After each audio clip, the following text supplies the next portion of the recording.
मारते हैं, मुझे भी ताने सुनने पड़ते हैं, बुढ़ी हो गई है, शादी नहीं हो रही है करके। आपको भी ताने मिलते हैं सुनने में? आस पड़ोस के लोग घर में आके बोलते हैं तेरी औकात नहीं है, तेरे बाप की औकात नहीं है, तेरी शादी नहीं करा सकते। क्या इन लोगों के चक्कर में मैं भी अपने माता पिता को खो दूं? उन लोग भी तो बहुत बुजुर्ग हो चुके हैं। छत्तीसगढ़ में एसआई भर्ती की रिजल्ट में हो रही देरी की वजह से श्रद्धा जो कुछ भी झेल रही है, सुनिएगा तो रोंगटे खड़े हो जाएंगे। बताऊंगा, अगर सुनना चाहते हैं तो यहाँ रुक सकते हैं आप। नमस्ते, मैं विवान हूँ, आप सभी फिलहाल डेली स्कूप देख रहे हैं। खबरें अगर विस्तार से पढ़ना चाहते हैं तो उसके लिए हमारी न्यूज वेबसाइट now7news.com पर भी जा सकते हैं। वापस से खबर पर आ जाते हैं। छत्तीसगढ़ में एसआई अभ्यर्थियों के अलग अलग प्रदर्शनों की कई तस्वीरें बीते कई दिनों से लगातार आ रही हैं। बता दें कि बीते दिन तो जो अभ्यर्थी हैं एसआई के, वो गृह मंत्री के घर के सामने बैठ गए और लगातार देर रात तक बैठे ही रहे।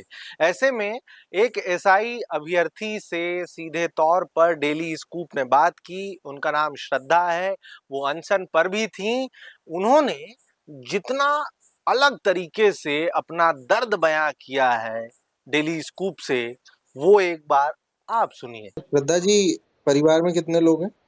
मेरे परिवार में हम लोग 4 जने हैं। अभी मेरी दीदी की शादी हो चुकी है सर। कहाँ के रहने वाले हैं? मैं जांजगीर चांपा बिर्रा की निवासी हूँ। अच्छा, 4 लोग, मतलब दीदी की शादी हो गई तो आप, मम्मी पापा, बस 3 भैया लोग? भैया भैया भैया भैया क्या करते हैं? मेरे भैया गार्ड का जॉब करते हैं, कोई पे? प्राइवेट कंपनी है नवदुर्गा करके, बिरगांव में। अच्छा, और मम्मी पिताजी? पिताजी कुछ नहीं करते, वो बहुत बुजुर्ग हैं। मम्मी? माँ हाउस वाइफ है, उनकी तबीयत बहुत खराब रहती है। इन लोग ज्यादा दिन जिएंगे भी नहीं अगर ऐसी स्थिति रहा तो। मेरे माता पिता तो कल आए थे सर। मेरी माँ की तबीयत इतनी खराब थी, फिर भी उनको देखने के लिए कोई आया नहीं। उन लोगों को धूप में बैठाया गया घंटों। सुबह 10 बजे से वो धूप में बैठे बैठे रात तक बैठे ही थे। पेरेंट्स तक को अंदर छाया में बिठाने के लिए कोई नहीं आया। यहाँ तक कि पुलिस वाले लोग बोले कि धूप में बैठे हैं तो बैठे रहने दो, हम कुछ नहीं कर सकते। पुलिस सेवा में आने का क्यों सोचा श्रद्धा ने? क्योंकि देखिए सर, मैं अपने गांव में ऐसी बच्ची हूँ जो यहाँ तक पढ़ लिख कर आई है, ठीक है। गांव में छोटे छोटे उम्र में शादी करा दी जाती है, और मैं इस प्रशासन में इसलिए आना चाहती थी ताकि मैं लोगों को बता सकूं कि एक बेटी भी कुछ कर सकती है। मैं लोगों के लिए कुछ करना चाहती थी सर। मेरे जैसी कई बहनें हैं जो पढ़ना चाहती हैं, आगे बढ़ना चाहती हैं, लेकिन उनको आगे बढ़ने नहीं दिया जाता है। वो लोगों के मन में ये रहता है कि एक लड़की कभी कुछ कर नहीं सकती। मैं लोगों को ये बताना चाहती थी कि एक लड़की आगे बढ़ सकती है और जीवन में, अपने जीवन में, अपने समाज के लिए बहुत कुछ कर सकती है। आपके गांव में कितनी, आपकी तरह कितनी और बेटियां हैं जो तैयारी कर रही हैं या नौकरी में हैं? देखिए सर, नौकरी में है उनको तो मैं नहीं जानती, लेकिन तैयारी करने वाली बहुत सारी थी और बहुत लोग आगे बढ़ना चाहती थी, लेकिन फैमिली प्रेशर की वजह से सबकी शादी हो गई। एक बहन है जो कि बीएड कर चुकी है और शिक्षक भर्ती की तैयारी कर रही है, लेकिन उसको सपोर्ट करने वाले उसके स्वयं के पिताजी नहीं है सर। क्या करें अब, कोई उसका सपोर्ट नहीं करता। लोग उसको ताने मारते हैं, मुझे भी ताने सुनने पड़ते हैं, बुढ़ी हो गई है, शादी नहीं हो रही है करके। आपको भी ताने मिलते हैं सुनने में? आस पड़ोस के लोग घर में आके बोलते हैं तेरी औकात नहीं है, तेरे बाप की औकात नहीं है, तेरी शादी नहीं करा सकते। अच्छा जी। पिताजी, मम्मी पापा कुछ कह रहे हैं? मम्मी पापा मेरे सपोर्ट में है। मेरे पिताजी चाहते हैं कि मैं आगे बढ़ूं। ये जो देरी हो रही है, इसको लेकर के पापा का क्या कहना है? कल पापा ने एक ही बात कही। मेरे पापा कट्टर हिंदू विचारधारा के हैं और बीजेपी के सपोर्टर है, यहाँ तक कि संघ के भी सदस्य रह चुके हैं सर। उसके बावजूद भी मेरे पिताजी ने कल पहली बार उनके मुंह से मैंने बीजेपी गवर्नमेंट की निंदा करते हुए सुनी। उन्होंने ये कहा कि लबरा सरकार कहा जाता था कांग्रेस की सरकार को, उनसे बड़ा लबरा ये हो चुका है। लबरा मतलब होता है झूठा।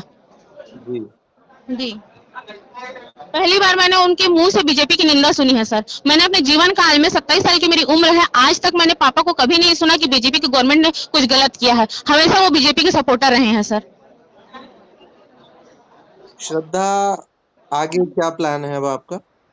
देखिए सर, अगर ऐसे ही रहा तो मैं तो अपने रिजल्ट के लिए यही रहूंगी मरते दम तक। चाहे मैं मेरे जिस्म का एक एक हड्डी टूट जाए, चाहे मेरा छिलका निकाल दे, लोग मेरी चमड़ी उधेड़ दे, मेरे को मार ले, पीट ले, मेरी जान ले ले, लेकिन मेरे को चाहिए रिजल्ट। मेरे लिए नहीं सही तो मेरी बहनों के लिए। मेरी एक बहन आई थी जगदलपुर से, उसके पिताजी कोमा में ही चले गए हैं, वो उसके लिए हम लोग उसको जबरदस्ती भेजे, वो रिजल्ट के लिए यहाँ तक आई थी। एक मेरी बहन है यहाँ, वो अपने भाई को खो दी। एक भैया है जिन्होंने अपने पिताजी को खो दिया। क्या इन लोगों के चक्कर में मैं भी अपने माता पिता को खो दूं? उन लोग भी तो बहुत बुजुर्ग हो चुके हैं। मैं तब तक लड़ूंगी जब तक हमारा रिजल्ट नहीं आ जाता सर। जानकारी के अनुसार गृह मंत्री विजय शर्मा ने देर रात जिस तरीके से प्रदर्शनकारी बैठे हुए थे सड़क पर, उसी तरीके से वो खुद बैठ करके अभ्यर्थियों के परिवारजनों से बात कर रहे थे। बात के साथ साथ खबर ये भी है कि उन्होंने साफ ये कहा है कि ये जो देरी हो रही है वो पिछली सरकार की वजह से हो रही है और वो खुद अभ्यर्थियों के साथ में है।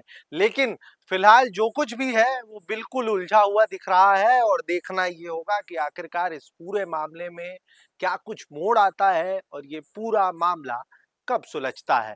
फिलहाल भोपाल में हूं, कैमरे के उस पार अंकित हैं और ऐसे ही बिल्कुल अलग-अलग खबरें, जो कुछ भी ग्राउंड में हो रहा है वो आप लोगों तक पहुंचाते रहने का प्रयास है। कितने सफल हो रहे हैं इसके लिए कमेंट बॉक्स का उपयोग जरूर करिएगा। आज के लिए इतना ही।